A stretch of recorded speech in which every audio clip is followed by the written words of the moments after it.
Bom, Fly, eu vi os comentários aqui, todo mundo está curioso para saber, mas é o Fly, aquele que trabalhou lá na Xuxa, no Luciano Huck. Então se apresenta aí para o pessoal, duvido quem não te conheça, mas só para o pessoal que está passando por aqui saber. Na verdade, eu comecei a trabalhar muito cedo. Comecei a trabalhar com 13 anos de idade por uma questão de necessidade mesmo, de ajudar a minha mãe. Só que não tinha trabalho para menor de idade. Hoje já tem essa possibilidade, né? Então eu comecei a ganhar dinheiro muito cedo e é tudo na informalidade. Vendia ferro velho, ajudava as senhoras a fazer faxina na casa delas, aquelas coisas básicas para pingar um dinheiro. Comecei a dançar para beijar na boca, porque eu nunca fui um cara bonito. Descobri que eu dançando eu chamava a atenção das meninas e ali eu fui descobrindo um novo mundo, a arte para beijar na boca e o trabalho. Só que viver da minha arte era muito difícil naquela época, então eu precisei arrumar um emprego. Então eu estudava, arrumei um emprego e dançava. Isso tudo foi acontecendo ao mesmo tempo. Só que a dança foi me proporcionando outros mundos. Eu descobri que eu podia ganhar dinheiro com a minha arte. E aí tive a possibilidade de dançar na Rede Globo em 91. Eu fui entre 90 e 91, entrei na Globo, eu já fazia figuração na Globo entre 87 e 88. Mas fui dançar no programa da Xuxa e na minha primeira apresentação na Xuxa, a Marlene contratou a gente. Foi incrível. Primeira apresentação, a gente entrou para dançar, ela ficou apaixonada pelo nosso trabalho e contratou a gente. Então, teve uma mudada muito grande na minha vida. Eu era morador no Morro da Mangueira, em São Cristóvão. Morei lá durante muitos anos, porque a minha vida era lá. E ali em 91, 92 e 94, o QD se explode, que era o grupo de dança que eu participava. Ele explodiu no Brasil inteiro. Eu comecei a ganhar dinheiro de tantos lados que eu não sabia o que fazer. Só que eu não me culpo pelo problema financeiro que eu tive, porque eu não sabia que existia educação financeira. Eu não tinha noção do mundo. Eu queria ajudar minha mãe, queria comprar tudo para minha mãe, queria comprar meu carro, enfim. Me deslumbrei não de subir no ego, mas me deslumbrei com tudo aquilo que eu queria proporcionar para minha mãe. E eu ganhava muito dinheiro, eu trabalhava de segunda a segunda. E o dinheiro entrava, e eu comecei a perceber que eu contava com o famoso ovo da galinha, né? Então eu já comprava coisas contando com o show que ia acontecer na semana seguinte. E aí, como mercado financeiro, a vida da gente é assim, altos e baixos. Então o mercado estava indo bem, estava indo bem, estava indo bem. E aí o You Can Dance estava indo bem, estava indo bem, estava indo bem. Quando a gente percebeu que a gente já não estava fazendo shows como a gente fazia, isso acontece muito no mundo artístico.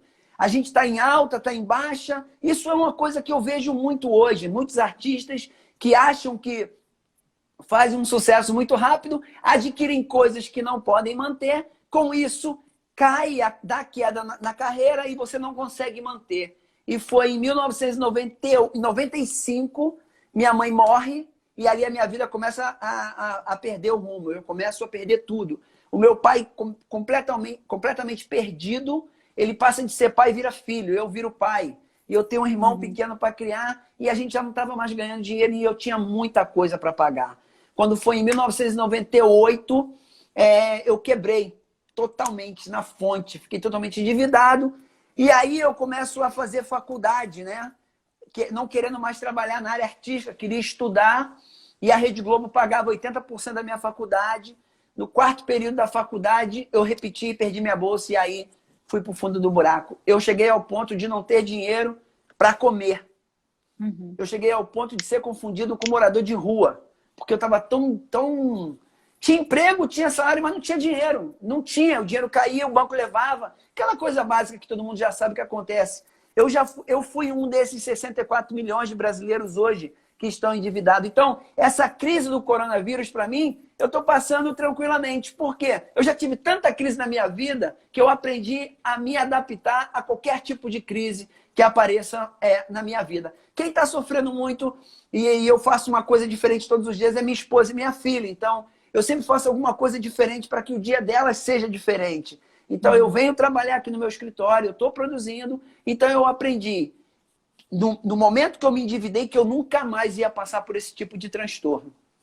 E como é que foi começar? Porque essa é uma pergunta que a gente recebe tanto, Fly. Como eu saio das dívidas, pelo amor de Deus, por onde começar, né? Ainda mais que a gente está num momento agora que tanta gente teve a renda comprometida, que, né, você que é empresário, né, você é um empreendedor, aí você sabe que isso é muito forte, impacta muita gente. Como começa? Primeiro você tem que querer, né? Agora, como é que faz? Como é que É sai isso. disso? Você já matou a charada. Se eu falar alguma coisa de errado aqui, você pode me consertar, tá bom, Ana? Lembra de um filme E o Vento Levou? Sim. Acho que era Scarlett O'Hara. O'Hara. Ela Tem mesmo. uma, tem uma cena que ela sobe na montanha, bota a mão no chão, pega, né, a terra, levanta assim, ó. Eu nunca mais na minha vida vou passar fome. Lembra disso? Lembro. É esse gatilho que me deu.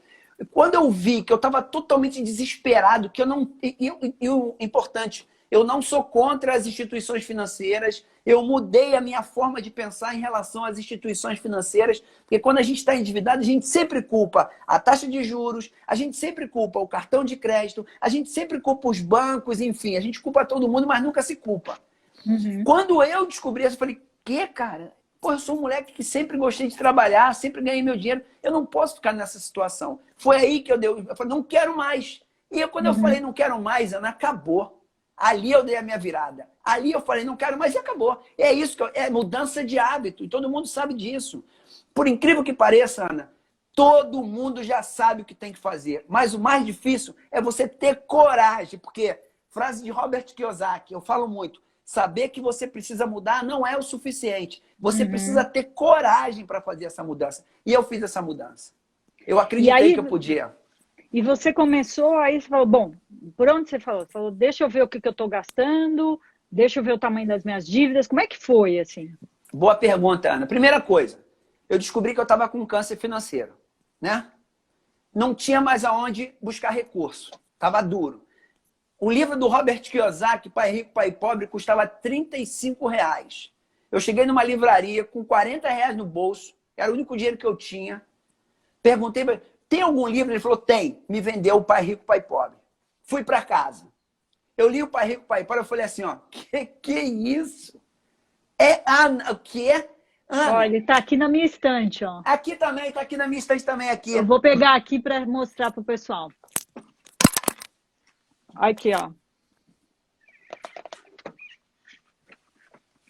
Aí, ó. Esse aqui mesmo. Ana, vou falar uma coisa para você. Esse aí que você mostrou é a minha Bíblia. Eu tenho vários dele. Esse aqui, ó, O Poder da Educação Financeira.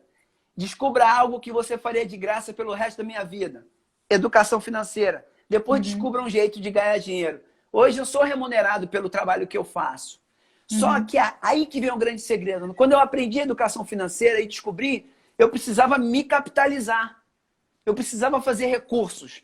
Eu estava quebrado. Só que em vez de pegar dinheiro emprestado, eu fui buscar o conhecimento. Busquei o conhecimento. Eu sabia ganhar dinheiro desde moleque. Então eu usei a minha arte e o meu talento e comecei a me capitalizar. E aí vem os pequenos valores. Estou falando muito rápido, Ana? Tá legal? Não. Então vai lá. Ótimo. E aí eu falei, vou me capitalizar. Eu precisava me capitalizar. Eu tinha uma coisa que todo mundo sabia quem era eu. Eu era um cara que trabalhava na Rede Globo, trabalhava com a Xuxa, era coreógrafo e eu podia dar aula de dança. E aí a minha mente disparou. Eu falei, vou viajar o Brasil inteiro. Como? Comecei a entender como é que funcionava. Falei, vou me capitalizar. Liguei para um amigo meu que trabalhava numa empresa aérea.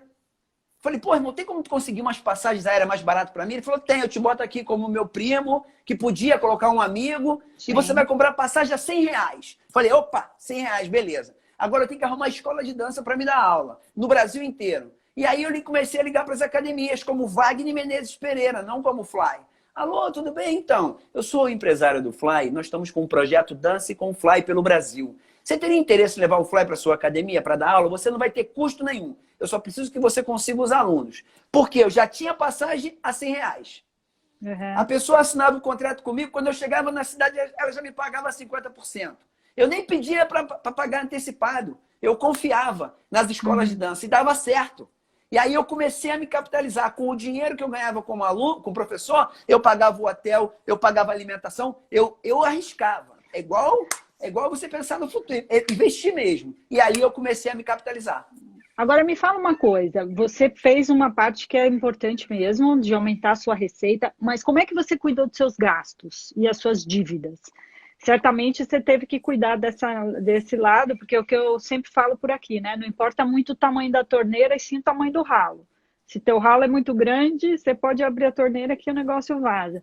E Eu aí, fe... como que você começou a organizar as suas despesas, né? E as dívidas? Olha, eu levei 4 anos para quitar todas as minhas dívidas. Quando eu aprendi educação financeira, não é só a educação financeira, eu comecei a buscar a informação. Eu aprendi a negociar. Eu aprendi a falar francamente. Eu não tinha mais medo de gerente de banco. A única coisa que eu não fiz na minha vida foi pegar dinheiro com a agiota. Nunca peguei. Meu pai já pegou. Eu nunca peguei. E aí, o que eu fiz? Eu me capitalizei mesmo. Não paguei a ninguém. Lembra da concordata? Lembra de muitos anos que tinha concordata? Que as empresas, ó, vou pagar todo mundo, mas calma, deixa eu me organizar. Eu me reorganizei, ganhei fôlego e eu falei, agora já estou diferente. Aí comecei a buscar todo mundo e comecei a quitar minhas dívidas, uma a uma. Não foi tudo de uma vez, não, uma a uma. Ah, não aceita a minha negociação? Beleza, eu saía mesmo. Importante, nós temos que pagar nossas dívidas sim. Mas você sabe, Ana, que a realidade hoje no país, as taxas de juros, por mais que a taxa Selic esteja baixa, essa taxa não chega para a gente. Você sabe que as instituições financeiras cobram caro. E todo mundo já sabe disso. Só que eu fui lá e negociei. Negociei. Não tinha essa coisa, é tanto. Não, esse dinheiro eu não posso pagar. Eu posso pagar dessa forma, e assim eu fui negociando. Isso você falou um ponto importante, a gente fala muito isso na Ambima, lá no Como Investir, que é o nosso site, nosso blog, que tem muita informação sobre investimento, que assim, ninguém chegou ao nível de endividamento de uma hora para outra. E as pessoas querem sair de uma hora para outra. Então, assim como leva tempo para a gente se endividar, leva tempo para a gente sair delas, né? Acho que esse é um recado bem importante mesmo.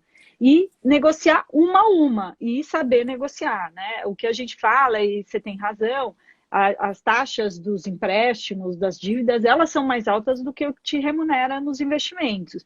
Então, pegar as dívidas mais caras, né, aquelas que têm a taxa de juros mais alta, ir lá, negociar uma a uma, entender como que você vai priorizar cada uma delas. Então, acho que esse ponto que você trouxe é bem importante mesmo. E quando que você... Então, você falou que demorou 4 anos, né, para conseguir zerar a pedra aí. E aí, além de você fazer essa carreata aí pelo país inteiro, né, dando aulas de dança, se remunerando mais, as pessoas começaram a se interessar, né?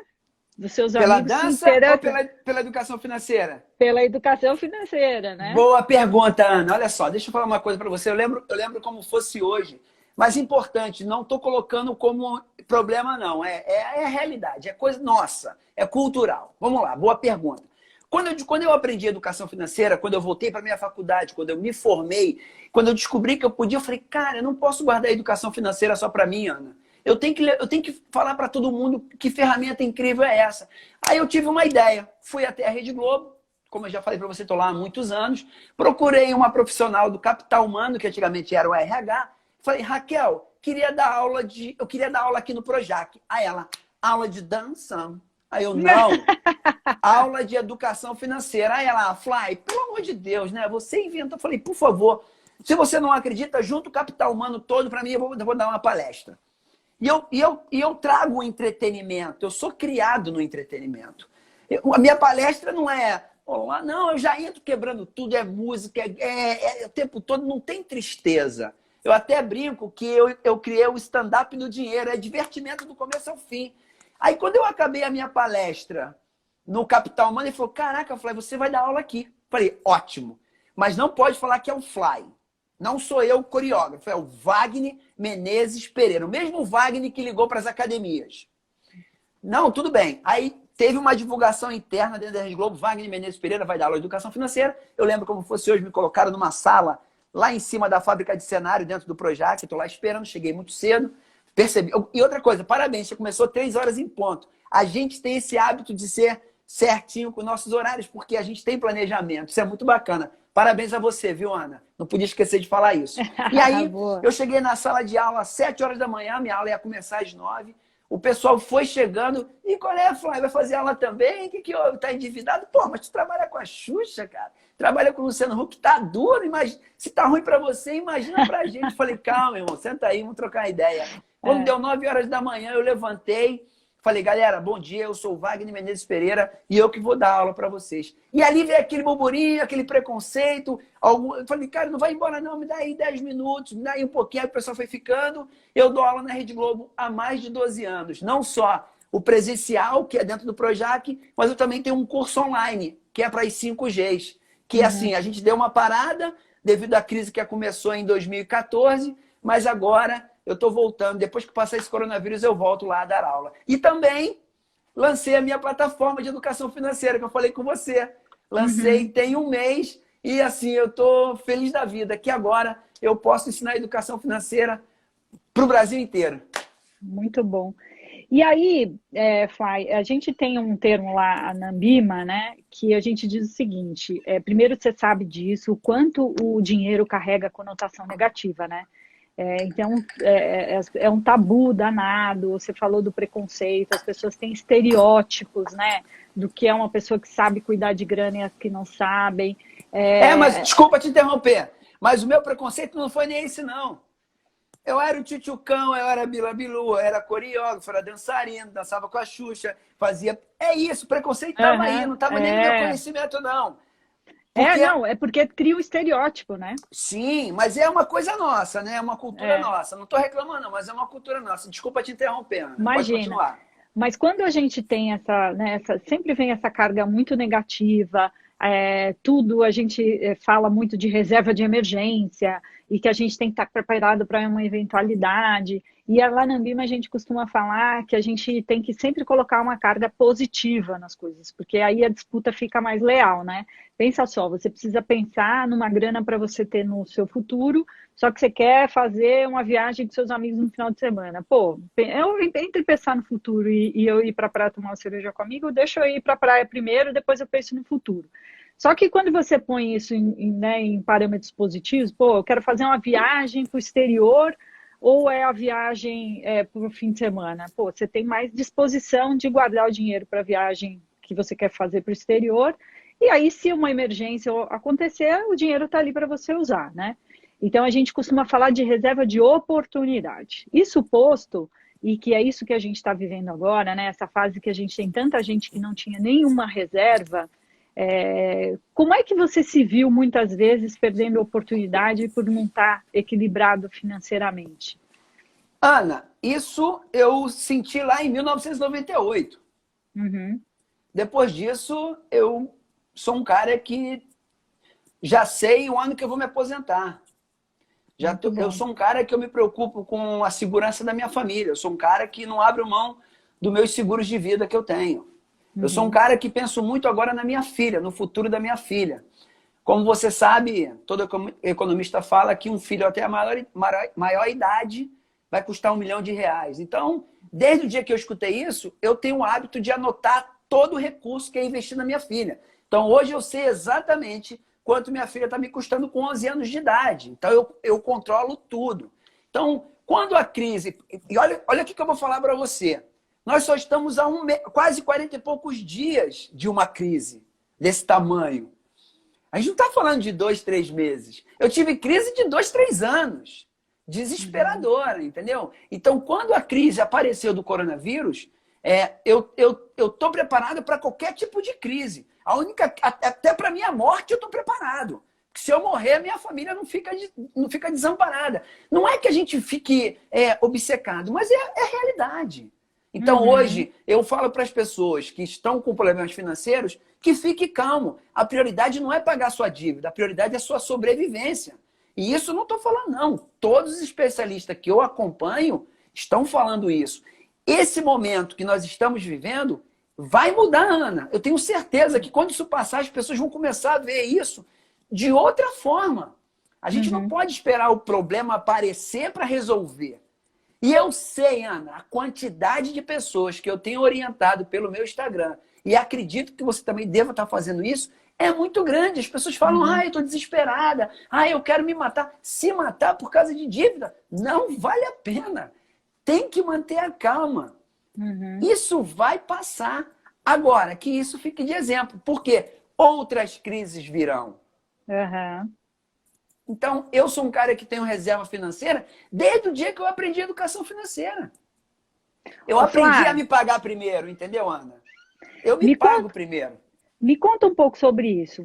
A gente falou muito aqui de mudança de mindset, né? Mudança de Sim, comportamento. Teve um dia que você falou, não, chega disso, deu uma de Scarlett, subiu na montanha com a terra na mão, falou, chega dessa história, nunca mais vou passar por isso.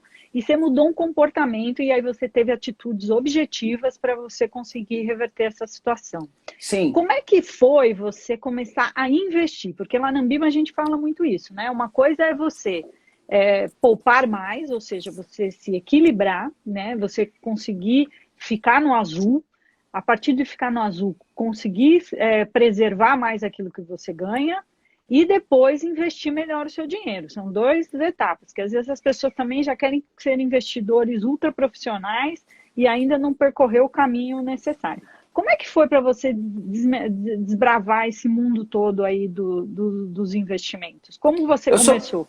eu sou um cara que eu sou investidor. Eu gosto muito de imóveis.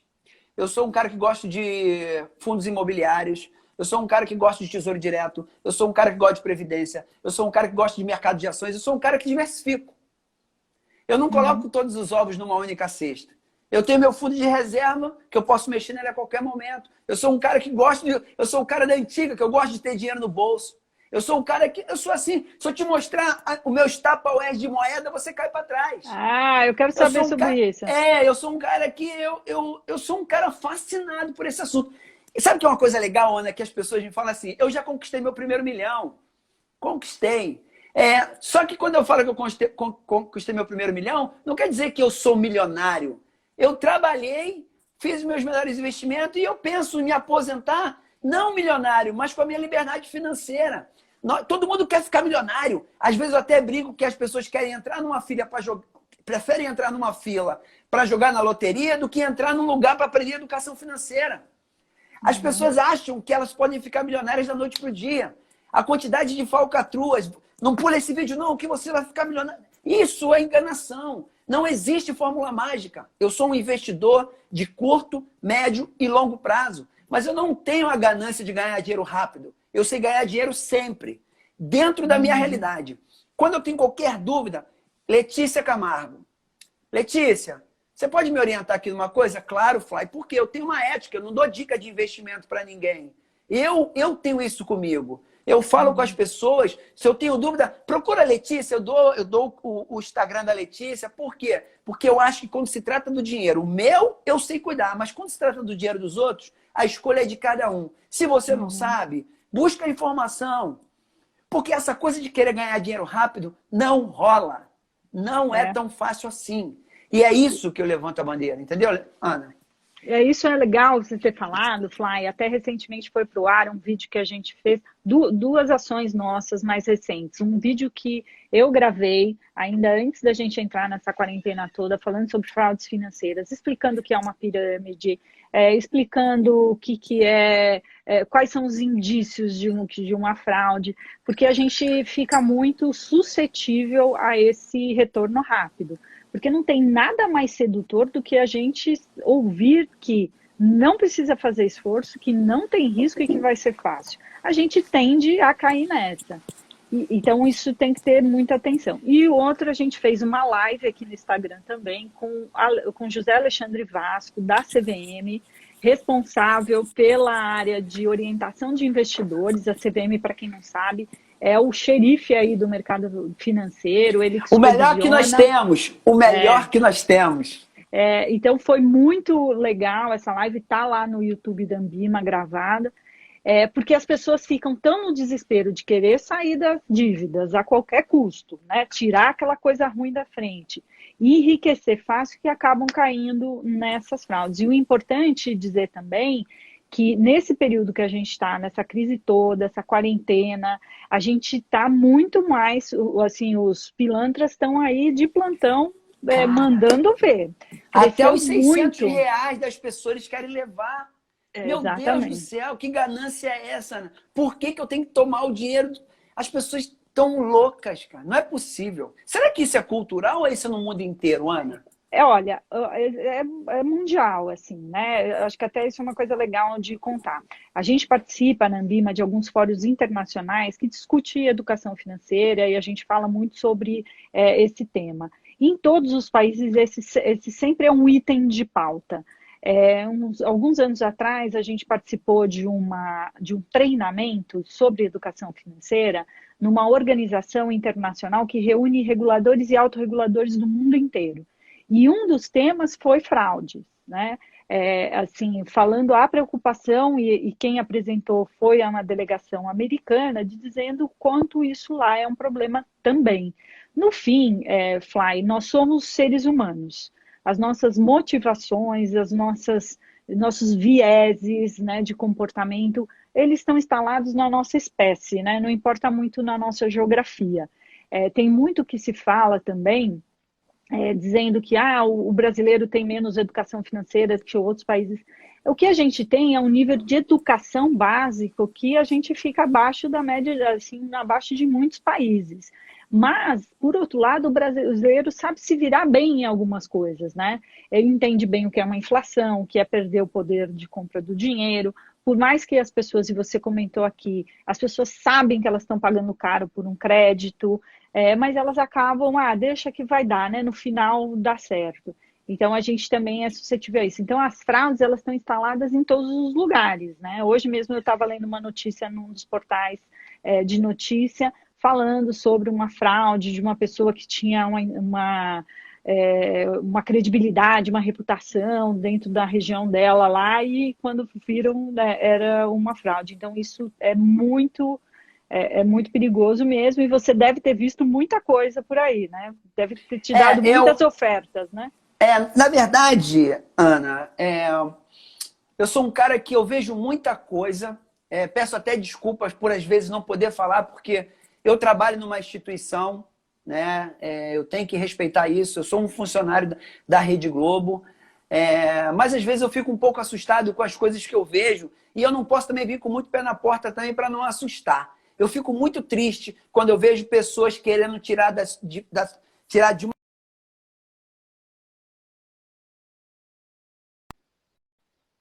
Tô aqui. Aí, voltei. Voltei. Aí eu fico muito preocupado. Então eu vou aos pouquinhos, né? Eu tinha falado para você sobre o desafio do Tupperware, né? Conta pra gente. O desafio do Tupperware foi o seguinte, como eu te falei no começo da nossa live, eu costumo juntar moedas dentro do Tupperware. Eu gosto de ver a moeda. Eu tenho vários Tupperwares com moeda. Aí o pessoal fala assim, mas a moeda fica presa. Não, meu irmão, isso aqui é coisa minha, é o meu hobby, deixa aí, não mexe aqui não, que não tem problema. E aí as pessoas falam assim para mim, pô, Flávio, eu não tenho dinheiro para guardar, sempre com reclamações para mim. Eu falei assim, fazer o seguinte, eu fiz um desafio, e as pessoas falavam assim, mas eu não tenho dinheiro para colocar. Eu falei, não tem problema. Pega um pedaço de papel e coloca o valor. Como é que funciona o Tupperware? É muito básico. Comecei dia 1º de abril. No dia 1º de abril, eu falei, hoje é dia 1º de abril, eu vou colocar R$1 no Tupperware. Aí botei R$1. Hoje, dia 2 de abril, eu vou colocar R$2 no Tupperware. E assim eu fui fazendo. Acaba amanhã o desafio. Eu vou provar para as pessoas que a gente não precisa de muito dinheiro para acumular dinheiro. É uma questão de mudança de hábito. Eu quero que as pessoas entendam que o valor do dinheiro, se a pessoa não respeitar o seu dinheiro, ninguém respeita. E amanhã eu vou mostrar como os pequenos valores fazem diferença. As pessoas não gostam de pegar o troco, Ana. As pessoas não valorizam os 10 centavos. As pessoas não valorizam pequenas coisas da vida que numa grande proporção faz diferença. Então, vou te contar um case rápido. Coisa rápida, pode ser? Pode. Tinha uma padaria aqui perto da minha casa que eu pegava minhas moedas e ia comprar pão para a família no domingo. Eu sou um cara que acorda às 4 horas da manhã, todos os dias, de segunda a segunda. Então eu faço minhas coisas, sou corredor, gosto de corrida de rua, fui comprar pão. Entrei na fila da padaria com as moedas na mão. Eu sou muito agitado, imperativo demais. Tô na fila, uma das minhas moedas voou. Flau, flau. Ah, Foi tô para vendo aqui que debaixo. estão pedindo para você contar essa história. Acabei de ver aqui no feed. Isso. Ah. E aí eu fiquei agoniado, que caraca, minha moeda caiu no chão. E aquela agonia, cara, vou pagar. Aí as pessoas assim, será que ele vai baixar para pegar a moeda? Sabe aquela coisa de, pô, o cara trabalha na Globo, é famoso, vai baixar para pegar a moeda? E eu aqui, ó, vou pegar a moeda. Aí baixei para pegar a moeda, baixei. Quando eu cheguei embaixo do balcão, Ana, tinha R$ 5 em moeda embaixo do balcão. Eu peguei as moedas para mim, eu falei, botei no bolso e toda vez que eu vou na padaria, eu jogo a moedinha lá embaixo para ver se tem mais. Porque as pessoas não pegam e eu pego. Mas, ó, isso é tão verdade, do poder dos pequenos valores, que as pessoas não se dão conta disso. Eu falo muito do desconto, né? Ah, vale a pena pedir desconto? Sempre vale. E aí, quando você chega num lugar, você está comprando alguma coisa e tem um desconto de 5%, você fala, ah, não, só 5%? Não, então eu prefiro parcelar. E aí, toda vez que isso acontece comigo, quando eu estou numa loja, alguma coisa, aí eu falo para os vendedores, eu falo assim, gente, eu sempre pergunto, tem desconto? Aí ele fala, ah, tem, mas é só 5%. Eu falei, 5%? Pô, é coisa pra caramba! Mas, Aí a pessoa Ana, os para me 5%, olhar. mas os 5% que eles tiram da gente é do cartão de crédito. Sei, mas o que eu digo para as pessoas é que é o seguinte, 5%, aí eu sempre explico isso. Gente, a taxa de juros no ano inteiro é 3,75. Você está me dando 5% ou parcelamento em 3 vezes. Então, você está me dando 5% por 3 meses. E se eu guardar esse dinheiro, eu teria 3,75 em 12. Então, é um super negócio. Então, são as contabilidades mentais que as pessoas fazem. Então, assim, poxa, não, é melhor eu pagar, ter R$ 2 de desconto ou eu parcelar? Na verdade, R$ 2 é o que você falou. Pô, R$ 2 eu compro um chiclete. Só que é uma contabilidade mental, porque parece pouco, mas é representativo dependendo do volume que você estiver consumindo. Então, Eu esse brigo ponto que mesmo, você Ana. falou é muito importante. Pequenos valores, eles ajudam a construir a sua reserva de emergência e ajudam você a se endividar também, né? É no pouquinho que a gente, quando vê, já está ali com a corda, né, no pescoço, né, das dívidas. É importante deixar bem claro que eu não sou um cara pão duro. Eu não sou um cara mão de vaca. Eu até brinco, isso eu aprendi no Pai Rico, Pai Pobre, e também tem um livro chamado O Homem Mais Rico da Babilônia, que eu indico. É muito bom. Esse Eu eu não li aprendi ainda. O Homem Mais Rico da Babilônia? Ainda não li. Ana, por favor. Por Ah, vou favor. ler, olha lá, É já maravilhoso. tenho. Tu vai pirar, tu vai pirar. É maravilhoso. E o que eu aprendi é que eu sou um cara que eu tenho tudo aquilo que eu quero ter, né? Por exemplo, eu não vou dar valores aqui, mas eu comprei um carro de alto poder aquisitivo, né? Na época, à vista, em dinheiro. O cara da concessionária, ele me deu quase 20% de desconto no à vista.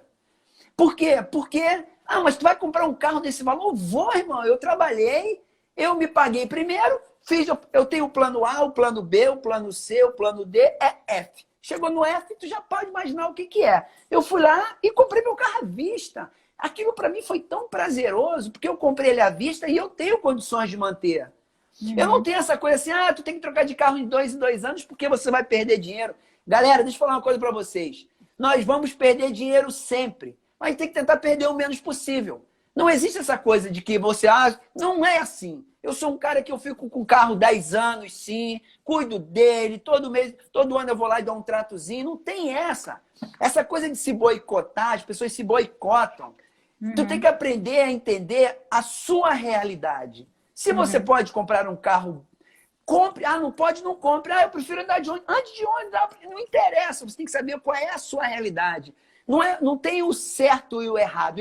A única coisa errada que existe, se a Ana concordar comigo, pode confirmar. Você não pode gastar mais do que você ganha.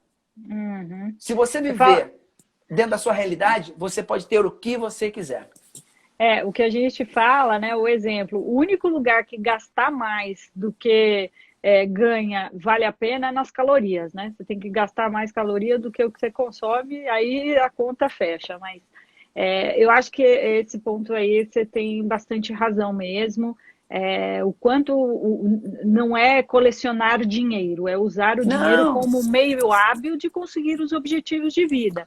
A questão é que esses objetivos eles precisam ser alongados, né, e divididos entre prioridades. O curto prazo não pode consumir todos os objetivos que você tem que ter lá na frente, né?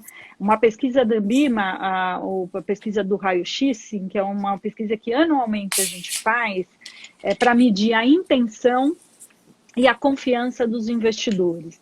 Então, mostra ali que a gente, no ano passado, teve aí, em média, 40 pessoas só que tinham alguma reserva de emergência, que tinham algum investimento, aliás, e mostra também ainda uma parcela grande de pessoas que acredita que vai se aposentar vivendo exclusivamente do INSS. Então, isso também é uma coisa que a gente tem que refletir. O futuro financeiro, a gente que tem que construir ele, né?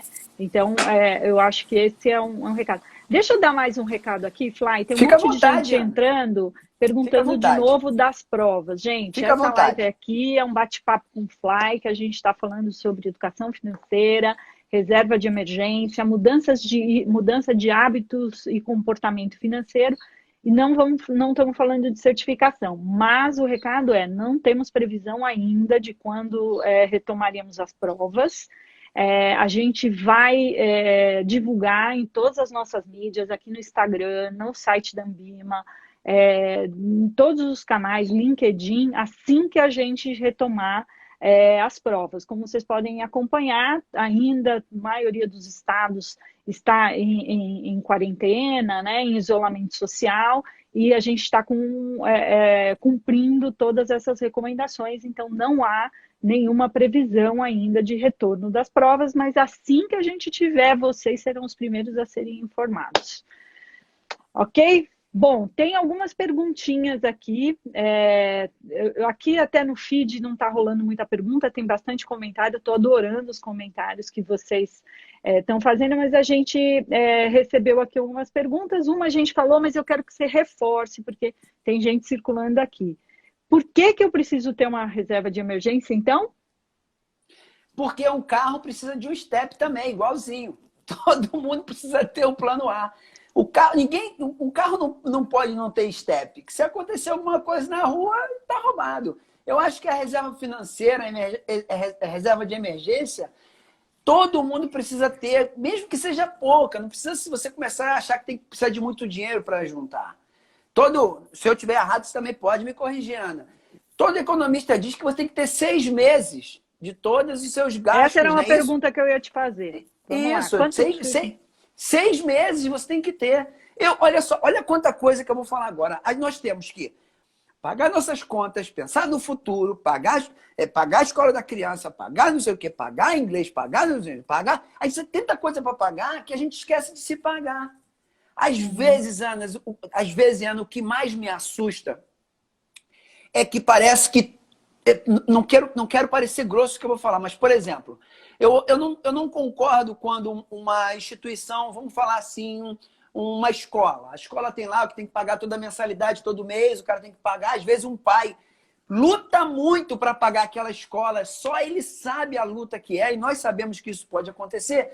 E as escolas, às vezes, incentivam, vai ter um passeio, vai ter o Dia dos Pais, vai ter o Dia das Mães. E é mais recurso que tem que liberar, que às vezes o pai não está preparado para isso. Eu acho que quando a gente começa a pensar no nosso futuro, sem deixar de viver o presente, com tranquilidade, sem pressa, eu acho que qualquer pessoa consegue. Tá difícil? Não tá dando para juntar? Corta custo, não tem jeito. Mas você precisa primeiro se pagar. Você precisa se preocupar com os problemas que possam aparecer. Porque vai aparecer. Vai aparecer. Não tem essa. Por exemplo, perdeu um emprego. Opa, se endividou. Cara, perdeu o emprego, você não estava esperando. Beleza. Se separou, teve uma separação. Cara, isso muda a vida da gente. Houve uma morte na família. Isso muda a vida da gente. Isso pode acontecer. Imprevistos, uma doença. Ninguém está livre disso. Então, eu acho que você tem que começar a pensar. Todo brasileiro hoje que tem a sua renda que precisa se preocupar com o seu dinheiro, tudo bem, esse momento não é momento de se guardar, é momento de sobreviver. Sobreviva. Passou isso, comece a pensar em ter uma reserva. Pode ser nada demais, mas primeiro passo. E de passo eu entendo. De dança eu entendo, e passo eu entendo. Dê o primeiro passo. É difícil, mas não é impossível. Olha, é boa essa.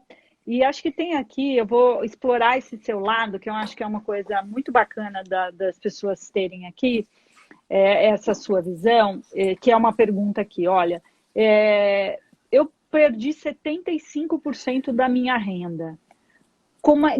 Que recado que você dá para essas pessoas, assim? Que conselho que você dá para essas pessoas que, de fato, assim, ou perderam o emprego, ou viram a sua renda ser super comprometida? Tem caminhos? Você trouxe aqui sua história, que você foi lá, cara de pau, né? Pegou o seu principal elemento, o seu principal valor e fez dele um recurso. Para todo mundo tem uma saída. Como é que você vê isso, Fly? Ana, eu sempre falo para as pessoas, eu vou fazer uma comparação, mas para chocar a pessoa, tá? Vamos imaginar que essa pessoa perdeu a renda, 75% da renda. Primeira coisa que ela precisa fazer é um diagnóstico. É pegar um papel e uma caneta, mas anotar tudo que ela paga. Tudo. Até o seu Zé da padaria. É como se fosse fazer um exame de sangue. Eu preciso saber como é que está a minha saúde. Aí, saúde financeira. Anotou tudo? Beleza. O que é prioridade para mim? Escolhe as prioridades. O que não é prioridade tem que cortar. É igual câncer. Quando a pessoa está com câncer e ela descobre esse câncer já em fase terminal, é muito difícil de salvar. Quando você descobre um câncer no começo, você consegue se livrar. E existe a possibilidade de voltar. Aí as pessoas vêm com o argumento, mas se eu for fazer quimioterapia, eu vou ficar careca. É melhor você ficar careca vivo do que com cabelo morto. Na vida financeira é a mesma coisa. Anotou tudo, viu qual é o seu câncer, viu o que é a prioridade? O teu dinheiro tem que ser para a sua sobrevivência. Não existe outra coisa. É para sua alimentação, é para sua conta de luz, é para sua conta de gás. Se não tiver como manter o filho na escola, não adianta chorar. Tira da escola, ou então vai na escola e negocia. Não tenha vergonha de negociar. Olha, eu preciso de um desconto. Eu sou um cara que eu peço mesmo. Eu não tinha vergonha e não tenho vergonha. Então, eu acho que se você perdeu 75% da sua renda, lembrando, não é esporro, é ideia.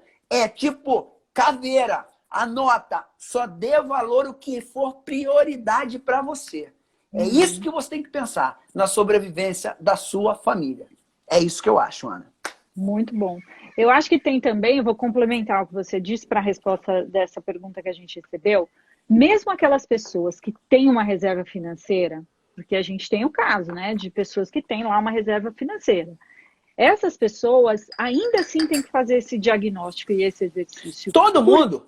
Por quê? Porque se não teve a renda comprometida, tem a chance de fazer sobrar mais, porque vai rever as prioridades, porque tem um monte de gastos que a gente está eliminando, né? A gente não está... transporte, alimentação fora, aquelas coisas que a gente acaba tendo que ter de algum jeito, porque a gente se locomove por aí. Nesse momento, a gente tem espaço. Então, mesmo aquelas pessoas que têm uma reserva, elas precisam fazer esse diagnóstico. Para quê? Para equalizar. Eu sempre falo, despesa é que nem unha, tem que cortar sempre, porque ela sempre vai crescer. E se você teve a renda reduzida, faça primeiro esse exercício, não acione diretamente a sua reserva, porque senão você pode estar usando essa reserva financeira, desperdiçando ela, aliás, em coisas que certamente dá para cortar. Então, bem colocado, Ana. Bem colocado. Orçamento a gente tem que estar de olho nele. Eu sou um cara que eu sou da antiga mesmo. Eu tenho a minha planilha, eu anoto tudo que entra, tudo que sai. Eu sou o cara que anoto tudo, gosto de estar na minha planilha, gosto de anotar. Eu sei exatamente o quanto eu invisto na minha filha, eu sei quanto eu pago da escola da minha filha. Eu sei tudo, eu sei tudo. Se eu dou R$1, eu anoto. Se eu acho 50 centavos, eu boto. Opa, achei 50 centavos. Eu anoto tudo. Eu sou aquele cara, tipo, sabe aquele pai que acompanha o filho na escola? Eu anoto, acompanho tudo direitinho. Sou assim. E para mim não é trabalhoso, não. É prazeroso. Essa é uma coisa legal também, Fly. A gente fala muito assim do prazer e benefício, né? O prazer é aquela coisa que você tem imediatamente. Então, você vai lá, come um brigadeiro, uau, que delícia, comeu aquele brigadeiro, delícia, se saboreou, prazer imediato. Uma outra coisa é você ter uma alimentação balanceada e comer frutas. Você vai ter um prazer, mas você vai ter um benefício lá na frente. Vida financeira é a mesma coisa. A gente tem um prazer, o consumo traz um prazer que é imediato, legal, ele materializa aquilo que a gente conquistou. Só que os investimentos, eles trazem benefícios lá na frente. E se a gente aprender a degustar os dois, a gente vai saber que quando a gente tem um bom benefício, isso também dá prazer. Então, estar à frente, né, no controle da nossa vida financeira, traz também um prazer ou uma tranquilidade que é muito legal. Mas é o que a gente falou aqui no começo, precisa de fato querer. A gente tem mais 8 minutinhos aqui, o tempo voou aqui Foi no bom, nosso né, Ana? bate-papo, foi uma delícia. Eu tenho aqui uma última pergunta, né, que eu acho que você pode colaborar bastante ao responder, que é, ó, eu sou assumidamente consumista e agora eu fui demitida e recebi uma boa grana. Como é que eu faço para preservar esse dinheiro? A gente está falando aqui de comportamento também. O que você recomenda para essa pessoa aqui para a gente chegar às considerações finais aqui? Eu já busco o assunto que a gente acabou de falar. Faça a regra mais básica do mundo. Pegue um caderno, anote tudo que você vai ter. Eu acredito que... espero que você volte ao mercado de trabalho o mais rápido possível, que eu acho que depois que tudo isso passar, se Deus quiser, não vejo a hora disso acabar, mas eu acho que você tem que fazer o que a Ana falou. Pegar um caderno, anotar tudo, pegar uma parte, não é hora de pensar em investir, é hora de organizar a vida. Organizou, o dinheiro que você tem te segura por quanto tempo? Essa é a sua prioridade. Não invista em nada que você não possa sacar a qualquer momento, porque a gente às vezes quer investir no médio e longo prazo, se você sacar esse dinheiro antes do tempo, tu vai ser penalizado por isso. Então, eu acho que nesse momento, você que perdeu o emprego, que vai receber uma boa grana, regra clara, anote tudo, vê quanto é que você precisa ir para daqui a 6 meses, 1 ano de recurso, e vai cortando o custo que você puder cortar. O que não for prioridade na sua vida, eu acho que vale a pena, sim, nesse momento, cortar. Porque vai passar e eu não sei em quanto tempo você vai voltar ao mercado de trabalho. E o mais importante, não desanima. Se você puder investir um pouco desse recurso no seu conhecimento nesse momento, faça isso. Porque isso vai passar. E tenho certeza que você vai voltar em breve para o mercado de trabalho. Acho que é isso, Ana. Muito bom. Bom, Fly, queria te agradecer. Acho que foi um papo super gostoso, é inspirador. Porque acho que você deu vários recados importantes aqui. De que não necessariamente ter dinheiro resolve os nossos problemas. O que resolve os nossos problemas é a gente ter uma atitude consistente. Eu acho que esse é um recado super importante. O segundo recado é de que ter paciência para construir uma reserva de emergência, ter paciência para sair das dívidas e acreditar que não é fácil mesmo, mas é necessário. Acho que esse é um outro recado importante que você deixou para a gente. E o terceiro, que eu resumo aqui, que você trouxe, é que usando a criatividade, a gente consegue ter boas soluções. Eu escrevi esses dias um artigo falando sobre isso, da gente descobrir que talvez a gente tenha um talento e esse talento possa se reverter em uma renda. Tem muitos profissionais que estão sendo muito criativos em divulgar os seus negócios pelas redes sociais, buscando novos clientes, Eu fui conseguindo... Exatamente, o meu curso de educação financeira, eu lancei nesse momento, assim, eu confesso que eu levanto essa bandeira e queria que as pessoas... Desculpa te interromper, tá, Ana? Mas você falou uma coisa, Deus foi muito bom para mim. Porque eu lancei esse curso no momento onde as pessoas estão em casa e aproveitem para estudar, sabe? Porque dinheiro pode te tirar, mas conhecimento ninguém tira. Exatamente.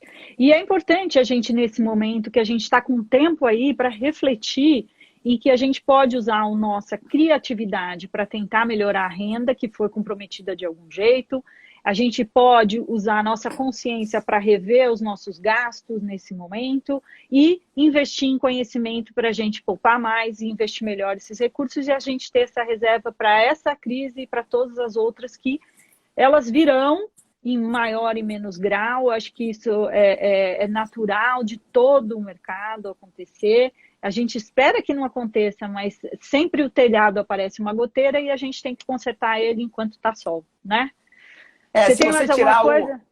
Sim, se você tirar o S do crise, crie. Exatamente, muito bom. Fly, adorei, obrigada de novo por topar, bater esse papo com a gente. Pessoal, a gente aqui, as perguntas que a gente recebeu e não respondeu aqui, tinham várias que a gente selecionou para responder depois, para a gente enviar conteúdo para vocês. Lembrando, vai ficar salva essa live aqui no Instagram da Ambima, a gente vai colocar essa live no YouTube também. E se vocês quiserem saber mais conteúdos de educação financeira, acompanhe por aqui, siga a gente nas redes sociais, siga o Fly também e acesse o nosso blog de educação financeira, www.comoinvestir.com.br. E obrigada, Fly, adorei. Obrigado, Ana. Sempre uma Obrigado lição. ao David também. Tá bom, pode deixar. Acho que você se desculpou com ele. Obrigado mesmo. Obrigado a todos. Uma boa tarde e a toda a equipe da Ambima. Muito obrigado. Obrigada, gente. Obrigada quem acompanhou. Até a próxima. Tchau, Ana. Tchau.